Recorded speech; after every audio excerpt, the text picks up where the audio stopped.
Now, before Dr. Book came here as president, she was a provost. While the president is the face of a university, the provost is the second in command. They oversee all aspects of a school's academics. Dr. Book spent 2.5 years in South Carolina as provost of the Citadel. She boosted the study abroad program there, pushed for more internships, and multiplied the number of students doing academic research.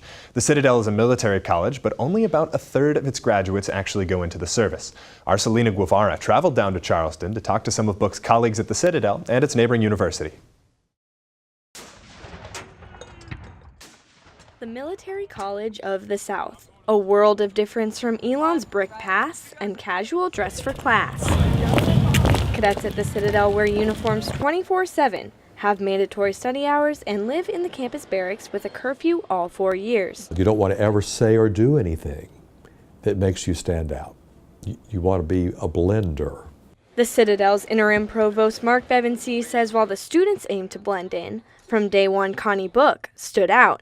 Her experience unique from the other leaders there. She came from a background of a private school, and we're a public school.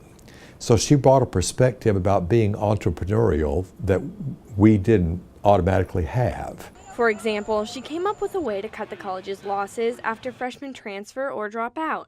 Every time a freshman decides that this is not the right place for him or her, that means that bed is empty for the entire year. Her solution? Fall study abroad, so when students come back to campus in the spring, they fill those beds. Bevensey says Book thought of the students before considering any program. Her first question would always be, well, before we worry about how we'd find the money, if we could, help me understand how doing this is going to add value to the student's experience. How's this a good thing for students?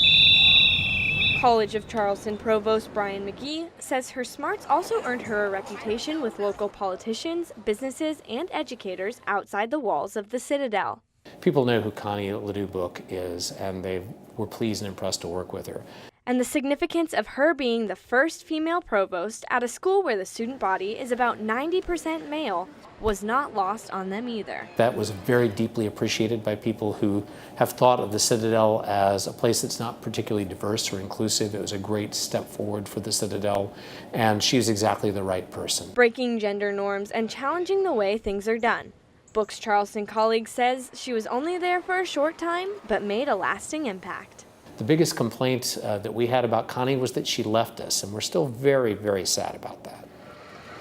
Selena Guevara, ENN News Network. Several of her colleagues made the 5-hour drive up to Elon to watch her inauguration today, including Provost Bevensey.